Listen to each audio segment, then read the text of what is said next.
world moves fast. Your workday? Even faster. Pitching products, drafting reports, analyzing data. Microsoft 365 Copilot is your AI assistant for work. Built into Word, Excel, PowerPoint, and other Microsoft 365 apps you use. Helping you quickly write, analyze, create, and summarize. So you can cut through clutter and clear a path to your best work. Learn more at Microsoft.com/M365 Copilot. This episode is brought to you by Indeed. Stop waiting around for the perfect candidate. Instead, use Indeed sponsored jobs to find the right people with the right skills fast.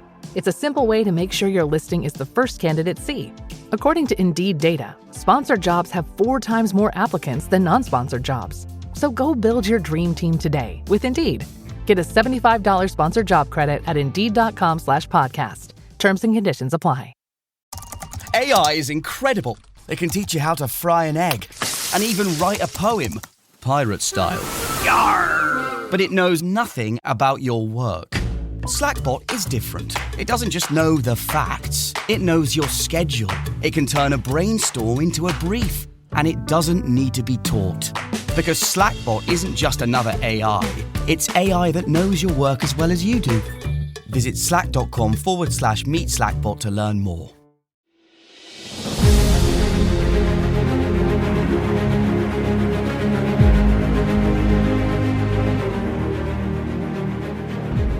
Many civilizations throughout time have some sort of legend of what could be at the center of the Earth. Surprisingly, most of those tell of a world within our planet that houses some sort of civilization or important stage of life, such as it being where departed souls will go after their time on the surface is over.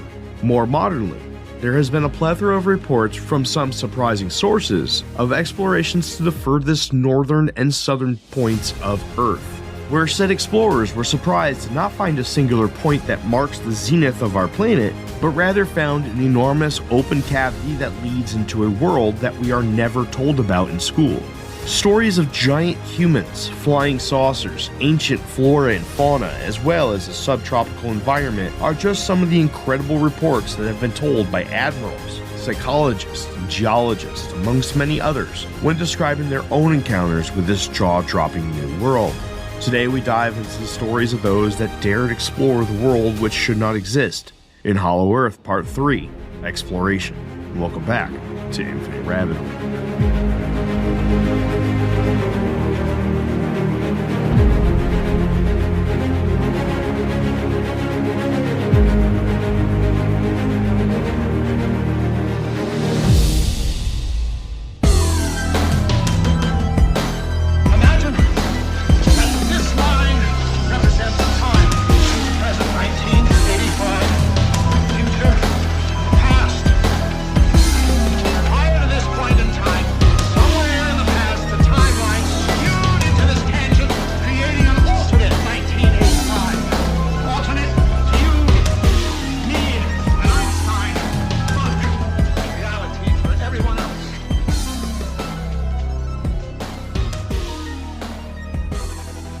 Welcome back to the Infinite Rabbit Hole podcast. I'm your host, Jeremy, and today we're on week 3 of our coverage of the Hollow Earth. I'm not going to talk too much here, everybody, but please, before we continue, give us that 5-star rating on whatever podcast platform that you're listening to us on, and leave us a nice review. If you can't, go on over to infiniterabbithole.com and click on the Rate Us tab at the top, and let us know how you feel. 5 stars means the world to us. We're a small podcast, and little things like that go a long way. Anyways, without further ado, here is Hollow Earth, Part 3, Exploration. See you on the other side.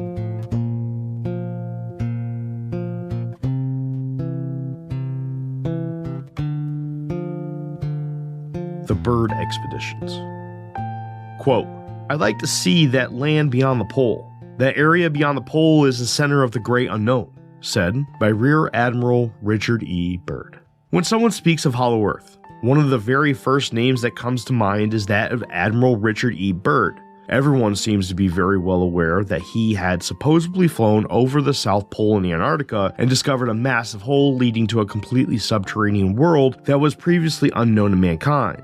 But the truth is that Byrd actually flew over both the South and North Poles during 2 separate expeditions. The 1,700-mile flight he took into the area within the North Pole resulted in similar descriptions to his 2,300-mile expedition to a similar area at the South. In an interview following his first expedition, Byrd was quoted as calling this mission, quote, "the most important expedition in the history of the world."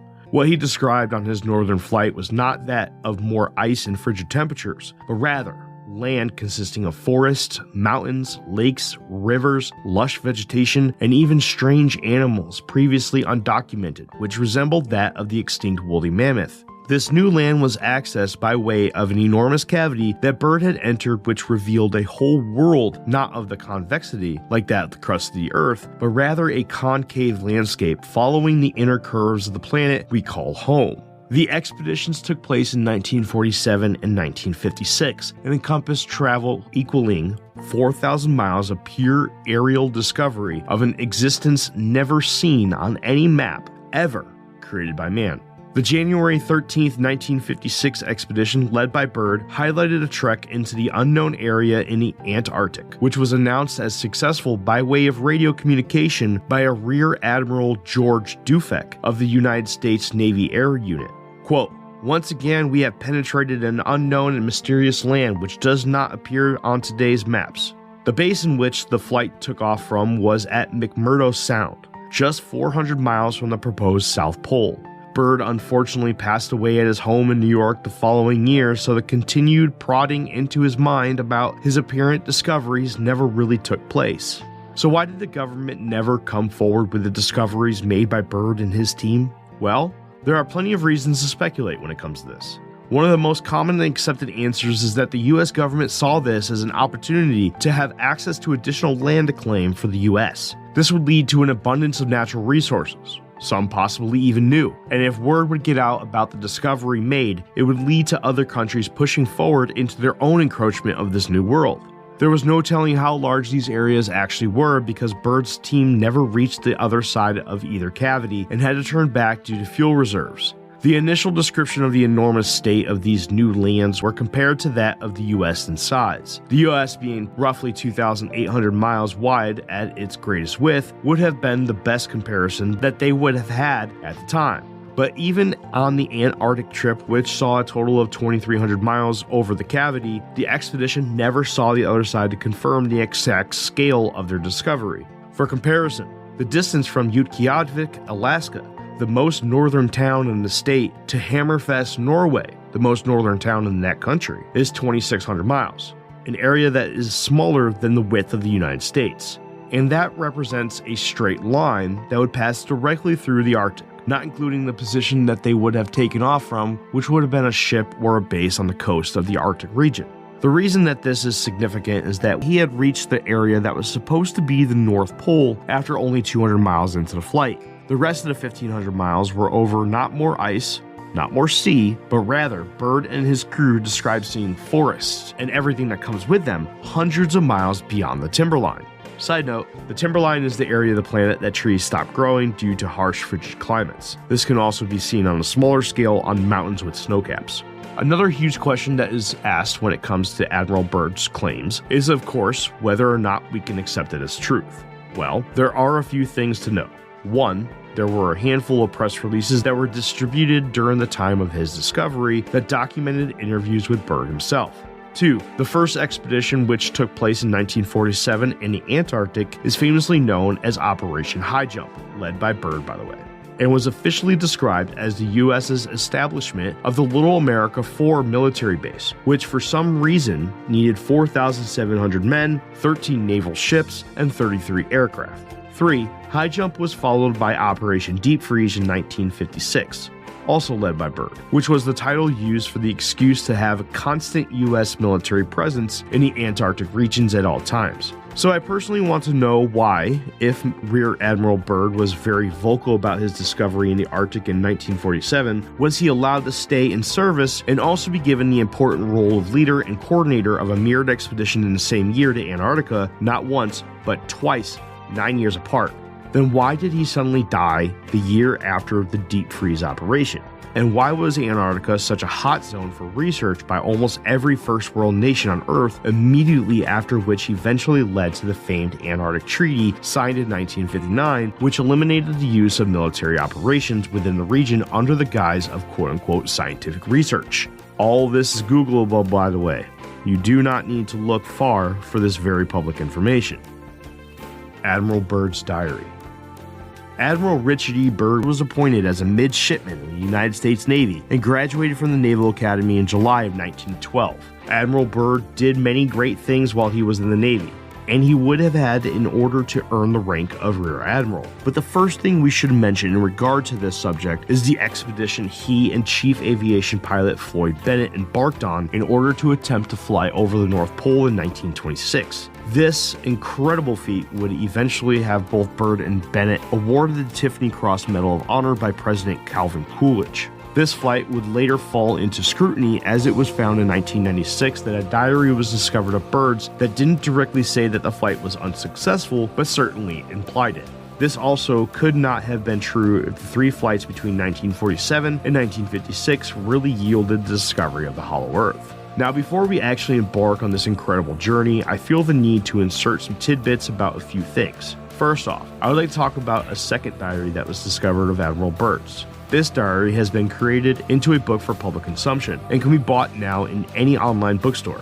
I got my copy off Amazon. The title of the book is The Missing Diary of Admiral Richard E. Byrd, A Secret Expedition, and a Journey to a Paradise Inside the Earth. The authors are listed as Admiral Byrd himself and a Timothy G. Beckley. Now, I don't know too much about Mr. Beckley, but I can say that for $20, this book is an incredible disappointment as the book is about the size of a regular spiral notebook and has all about 20 words on every other page, but the pages in between the worded pages have incredible photographs, diagrams, and illustrations. And honestly, if you want a book with pictures from Byrd's trips and career, this would be a great price for these amazing pictures. I personally do not put a lot of weight in this book, but after listening to a few other shows' adaptations of the Admiral Byrd story, it is clear that many do take this extremely seriously and report on it as so. So that is what we're about to do right now. Again, I wanted to put this out as a sort of disclaimer to make all those aware that this specific source does not seem credible to me. But I do want to also say that this in no way, shape, or form sways me away from the belief that Admiral Byrd did see something extraordinary on these flights. But without further ado, here is the Admiral Byrd story of his discovery of the world inside of the Earth as told by his quote-unquote missing diary, which reads as if it were a flight log. The expedition began at 0610 on the morning of February 19, 1947, from what he only refers to as, quote, Base Camp Arctic. At 0910, Admiral Byrd radios into base that he is seeing an array of different colors speckled in the snowy landscape. He describes generally linear patterns of colors yellow, red, and purple from his position of about 2,000 feet in the air. During the same radio transmission, he also describes what seems to be a malfunction with both the gyro and magnetic compasses, and he continues his flight by heading only. 5 minutes later, he claims to spot what looks like mountains in the distance. At 1000 hours, Admiral Byrd again radios into base camp that he is now on the other end of the mountains, and below he can see a valley with a stream or a small river running through it. He seems unnerved due to not understanding the situation. Quote, there should be no green valley below. Something is definitely wrong. His navigation instruments are still spinning out of control, and just a few minutes later he calls back in to report that he had dropped an elevation of 1,000 feet to get a better view of what he is referring to as a woolly mammoth. At 10:30, the Admiral claims that the radios are not functioning and he can no longer contact base camp. The outside ambient temperature reads 74 degrees Fahrenheit, and he is surrounded by rolling green hills when what he really should be seeing is nothing but a frozen infinity. At 11:30, things start to get even stranger as he begins his log describing what he claims to be a city and strange disc-shaped flying craft closing in on him. As the saucers get closer, the Admiral claims to see swastikas marked on the side of the craft and claims to no longer be able to control his plane. A few minutes later, a voice comes over his radio with a German or Nordic accent saying, quote, welcome, Admiral, to our domain. We shall land you in exactly 7 minutes.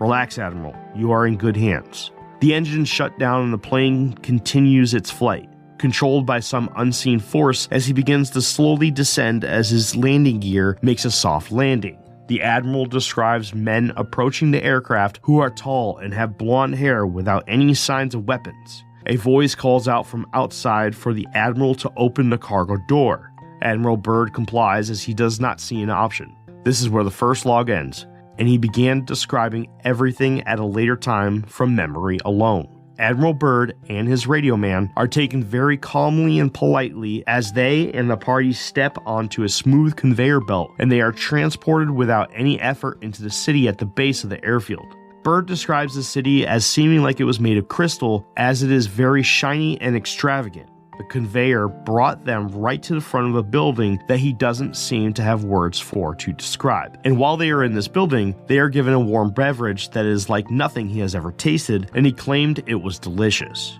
Soon after, Byrd and his radio man are approached by a small group of men as they ask the Admiral to follow them alone. At this point, he splits with the radio man and enters what he believes is an elevator. After heading downwards for a short while, he is ushered into a room where he is, quote, to have an audience with the master. As he is admiring an absolutely beautiful setting in this room, he is welcomed by a warm and rich voice, which is coming from what Byrd describes as an older being that beckons him to have a seat at his table. Quote, we have let you enter here because you are of noble character and well known on the surface world, Admiral. You are in the domain of the Ariani, the inner world of the Earth. We shall not long delay your mission, and you will be safely escorted back to the surface and for a distance beyond. But now, Admiral, I shall tell you why you have been summoned here. The older being describes to Byrd that it was when the surface world had set off atomic bombs on Hiroshima and Nagasaki that the underworld responded by sending up the craft they call Flugerrads to investigate what had happened. He continues to explain that the civilizations in the underworld have been in contact with leaders of the outer world and they do not heed their warnings about atomic weapons. He explains that the science of his people is thousands of years more advanced than anything the man has on the surface. The older being continues to explain that they have attempted to contact many different lower-level people on the surface in order to attempt to get their words across to the people under the control of the leaders, but their Flugerrads are always being fired on. He claims that this is their final attempt to try and save humanity, and that Byrd is the one that needs to spread the word of the underworld and their wishes of peace on the surface. The older being claims that this is the beginning of the end for mankind, and he wishes to not see it end. From this point, the Admiral was ushered back up to the level where his radio man was, who we now find out whose name is Howie, and the two men from the surface stepped back onto the conveyor and was sent back to their plane. The men jumped in and were quickly lifted into the air up to about 2,500 feet and began their travel back to base camp under an unseen force. Admiral Byrd notes that the airspeed indicator is not reading any of the plane's forward momentum. After a few hours, a voice came over the radio and announced that their flight controls had been freed. The voice sounded off Wiedersehen, goodbye, in German, and Admiral Byrd and his radio men watched as the two Flugerrads departed the flight group, and the two men were back to just the two of them. There is not a lot about what happened between this part of the trip and when they landed. In fact, the next meaningful thing added to the diary is when he mentions that on March 11, 1947, he had briefed staff at the Pentagon about the trip and all of the experiences that he and Howie, the radio man, had witnessed and endured. Admiral Byrd claims to have been detained at this time and sent through multiple mental and physical health screenings before being allowed back to the fleet. And at this point of the diary, Byrd claims that he is given instructions to not speak of his discovery and is reminded that he is an active duty service member and that he must obey orders. Now, all of this information that involves Admiral Richard Evelyn Byrd and his incredible journey to the inner Earth lies in the belief that the diary actually exists or existed at some point. The author of a specific article in the 1959 special Hollow Earth edition of the Flying Saucers magazine by the name of Ray Palmer may have more to do with the story of Admiral Byrd's amazing expedition than the Admiral did himself. In the article, he quoted Byrd in a speech that he supposedly gave where he introduced the concept of his journey into the inner Earth to the world. But unfortunately, the readers of the magazine were keen to this and wrote to the editor for a solid source in these statements, which eventually forced Palmer to admit in a later edition of his publication that he may have taken the word of someone without checking his sources. This mystery person would eventually be revealed as F. Amadeo Giannini, the author of the book titled Worlds Beyond the Poles, which was released earlier in the same year, which discussed Byrd's southern expeditions in a sort of a fantastical way, in which he described Byrd as not going to the inner Earth, but rather a land above the Earth. It is the belief of many that this is the actual origin of the famed Admiral Byrd diary. But to defend the other side of the story, Byrd did somehow spend time in a mental institute after Operation High Jump. This is documented and can be fact-checked. But why? Well, he did say some pretty weird things in interviews, such as being quoted as saying something about the quote-unquote land beyond the pole on a few different occasions. It is my belief that Byrd did know something, and that something may have been more than the US military was willing to let the public know about. Was it an entrance to the Hollow Earth? Was it the true origin of the popular flying saucer phenomenon? Maybe the civilization of Atlantis trapped under the Antarctic ice? It's hard to say, but there are for sure some questions about the entire story that remain unanswered. The followers.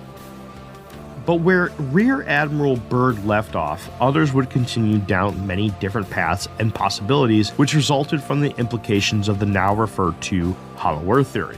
One such other was a man by the name of Ray Palmer, who was the publisher and editor of the famed Flying Saucers magazine, which held the reign of the UFO information world from 1957 to 1976. Palmer built on Byrd's claims and used them to describe a possible origin of the flying saucer phenomenon. Quote, "How well known is the Earth? Is there any area of the Earth that can be regarded as a possible origin of the flying saucer? There are two. The two major areas of importance are the Antarctic and the Arctic." Palmer was a firm believer that UFOs did not come from extraterrestrial civilizations from some far-off place in space, but rather that they came from somewhere within the borders of our own planet. It is his belief that UFOs emerged out of their civilization's landmass by way of polar holes in the Earth that gradually ascend at a rate barely noticeable to the human eye. For the better part of the explanation, this would be seen as more of a continuation of the Earth instead of a giant hole in the ground. The edges of these cavernous lands are not sharp and rigid, but rather smooth and continuous, with a gradual change in climate proportional to that on the Earth's surface. This would be the true origin of the world's UFO phenomenon and the home of their pilots. Bunger's Oasis. During 1947's Operation High Jump, Lieutenant Commander David Bunger, who was piloting one of the Navy's largest transport planes only 4 miles inland from the area of the Shackleton ice shelf, when he and his crew discovered a chunk of land that was completely ice-free.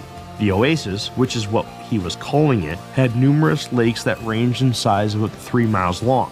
The Oasis was in the shape of a rough square and had sheer ice walls on 2 sides and gradual snowdrifts on the other 2, all of which seemed to lead into a landscape of infinite and desolate ice and snow.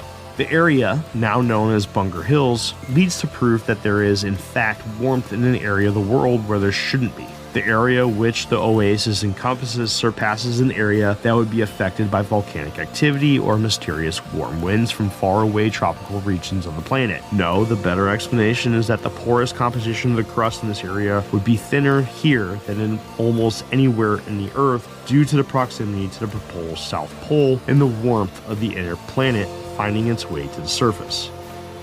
Explorers. On August 3, 1894, a Nobel Peace Prize laureate, Dr. Fridtjof Nansen of Norway, noted a description of warm weather and an abundance of life in his journal during an expedition to areas up to and beyond the North Pole. Could he have made it past the great massive freshwater ice pack described earlier? Well, also in his journal there were many entries about his compass failing and acting erratically. Another explorer by the name of Hayes kept a diary of his 1881 exploration of the Arctic region as well, and made one more interesting discovery while at latitude 78 and 17 minutes. Quote, "I secured a yellow-winged butterfly, and, who would believe it, a mosquito, and also 10 moths, 3 spiders, 2 bees, and 2 flies.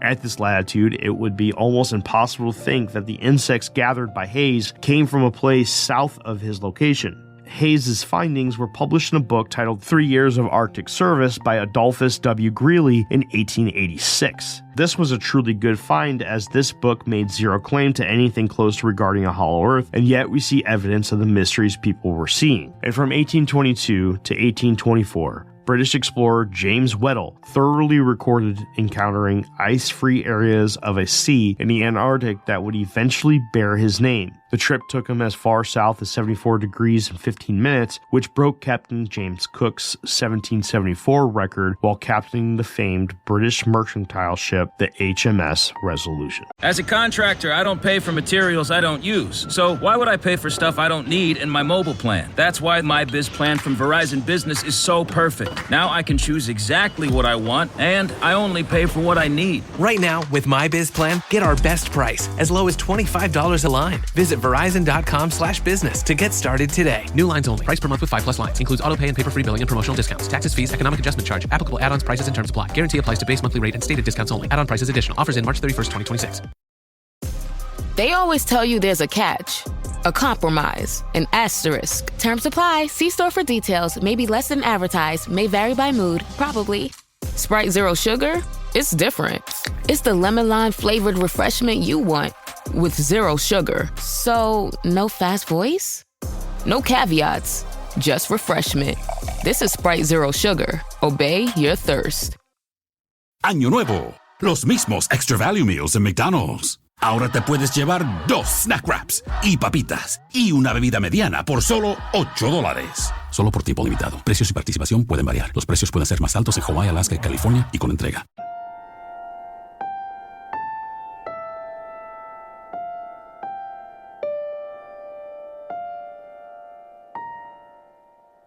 Now, I know this one was a short one, but honestly, if I doubled down on some of the previously mentioned topics, mostly in part 1, this would have been half a repeat episode, and I just didn't want to do that for you. Now, there are some explorers mentioned in part 1, specifically notated in a specific book, so I made this part mostly about Admiral Byrd. And honestly, Admiral Byrd could have been talked about quite a bit longer, and I felt it important to talk about him as this is probably the go-to piece of information when anybody wants to talk about Hollow Earth. But unfortunately, I don't think that there's a lot of weight here. There's a lot of weight when it comes to other aspects of the Hollow Earth and some of the evidence that has been laid forward. But unfortunately, I don't believe that's with Admiral Byrd. Now, do you agree or disagree with me? Let me know. Head on over to Facebook, Instagram, X, anywhere that you do your social mediaing. We should be there, and send me a message or send me an email at infiniterabbithole@gmail.com and let me know what you think. Well, next week we go ahead and wrap up our month-long journey into the topic of the Hollow Earth, and we celebrate 4 years of the Infinite Rabbit Hole. Until next time, travelers, I'll see you in the next fork in the path of the Infinite Rabbit Hole. Goodbye. I would like to thank you once again for tuning in to the Infinite Rabbit Hole podcast. Please make sure to give us a follow and one of those beautiful 5-star ratings on your podcast player of choice. If you would like to join the conversation and stay up to date on all things Infinite Rabbit Hole, head on over to Facebook and search for the Infinite Rabbit Hole Facebook group. You'll know it's us when you see the logo. If you would like to help contribute to the cause, there are a few ways to do so. First, head on over to anchor.fm/Infinite Rabbit Hole and click on the subscribe button, where for $5 a month you'll get access to all our old episodes that will never see the free spotlight ever again. It's horrible stuff, but if you're into that kind of thing, then go check it out.